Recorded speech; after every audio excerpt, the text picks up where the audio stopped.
Hello, Grumpy Old Fart here. I'm doing a series of videos called Technophobe, and these are essentially technology we really don't need or want. And a lot of it deals with AI and robotics and stuff like that. I don't have a problem with a robot that somebody controls, but number one on the list. Here we go. This is part 3, by the way. They're developing autonomous robots. They're AI-powered robots for use in the military. And I talk about this extensively in other videos. That's why I started about this, so I can get it out of the way real quick. I'm okay with a robot controlled by a person, like a drone, or something somebody's running, like a video game or whatever. But the human decides when to kill. When you have an artificial intelligence and a robot, a machine, deciding not only when it's okay to kill, but which humans to kill, that's wrong. That's just wrong on so many levels.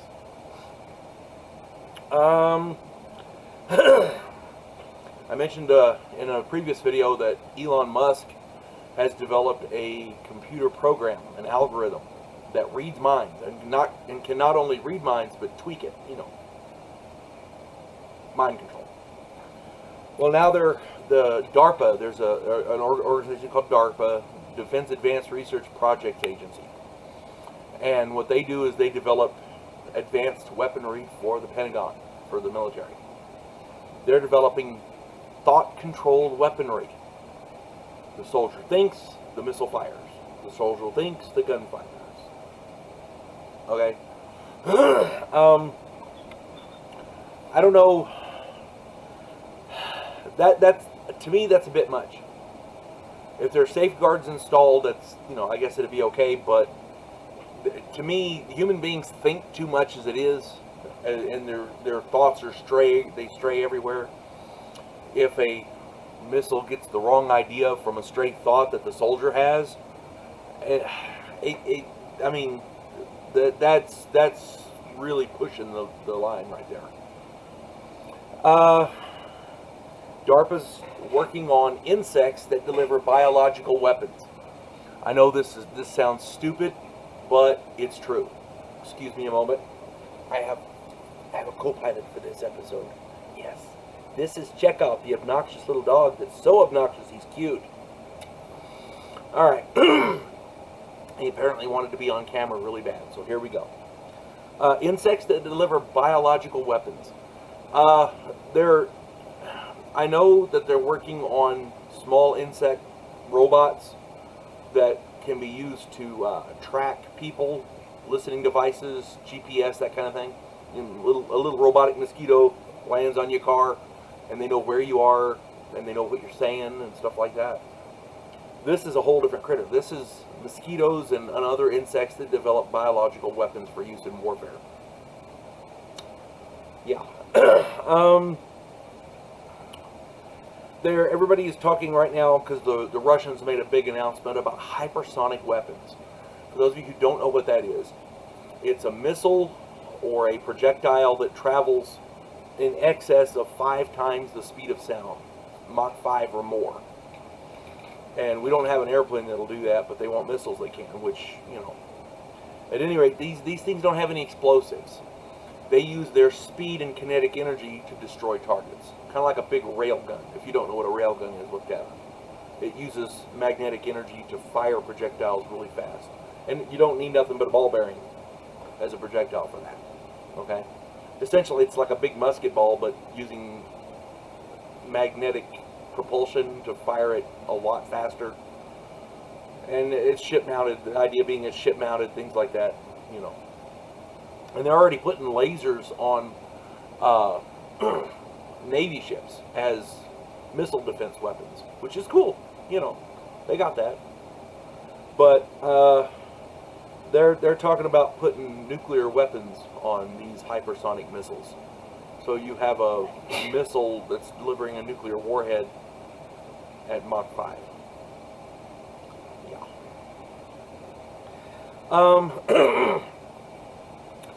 The Pentagon is also talking about a weapon system.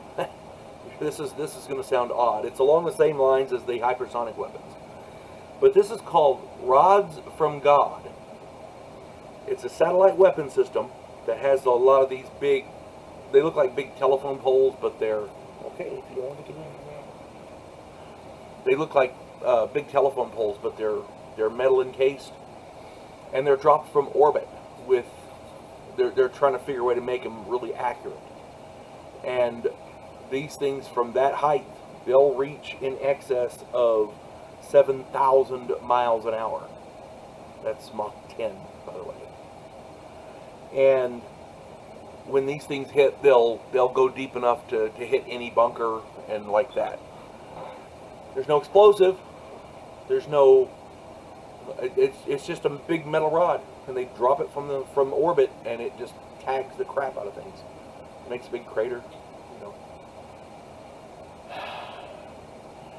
I know we have a ban on nuclear weapons in space and other systems, but I don't know if this actually violates that treaty, the wording of it. But it's got to violate some kind of spirit of the thing at least. It's just not right. And now, last but definitely not least, because this is a real weapon system. They're not working on it, they've got it. Okay? Thermobaric bombs. Thermobaric is horrifying. It's a 3-stage munition. The first stage spreads fuel all over the intended area. The second stage ignites the fuel, an explosive that ignites that fuel, and it does it really quick and it burns really hot. When that fuel burns, it creates a vacuum because all the air is burnt up in that explosion, and the air from the surrounding area rushes in like a thunderclap, because lightning obliterates the air, disintegrates the air, and the air rushing in, that's the thunderclap that you hear. That's how thunder is made. Well, it's the same basic concept here, but this has a much broader area, and inside bunkers and inside tunnels and things like that, enclosed areas, it is horrifying.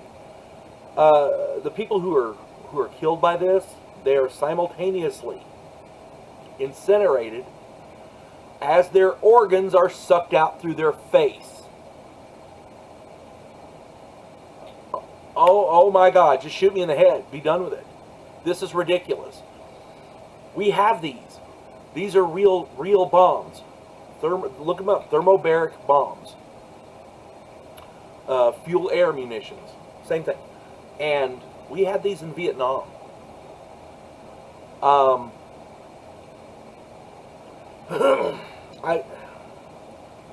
And this isn't science fiction. This is real technology that they've made. It's real. We have them.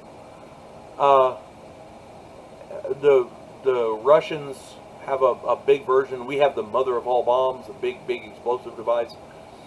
The Russians call theirs the father of all bombs, and theirs is a thermobaric device. I do not know if ours, the mother of all bombs, is a thermobaric device, but there's things that our eggheads are working on that we don't need. Artificial intelligence is one of them. I talked about quantum teleportation. We don't need that. I mean, the replication aspect is fine, but and go watch that video, Technophobe Part 2. The replication aspect I think would be okay if you're replicating food and supplies and inanimate objects and things like that. That's fine. But when you get to trying to transport people with that, it's ridiculous. And that's a technology we don't need. This is a technology we don't need. Period. But we've already got it, so yay them. Alright, well, this has been part 3. There's going to be more. You folks have a good day. God bless one and all.